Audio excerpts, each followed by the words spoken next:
ओ मेरी जान।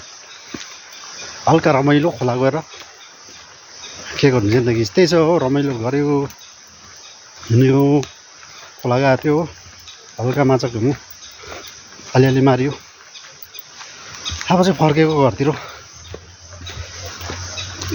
अब गइन्छ माछाको सुप खाइन्छ हो, त्यहाँबाट चाहिँ मस्त रेस्ट गरिन्छ हो। अब भोलिदेखि चाहिँ गाडी कुदाउनु गइनुपर्छ फेरि हो, कमाउनु पऱ्यो है घरिघरि कति माछा खानु है। आज गरम पनि यस्तो थियो है खोलाको, तर खोलाको त मैले भिडियो सिडियो केही पनि गरिनँ। टक्कै चाहिँ गाडी यहाँ छ, गाडी जग्गामा पुग्न आँट्यो।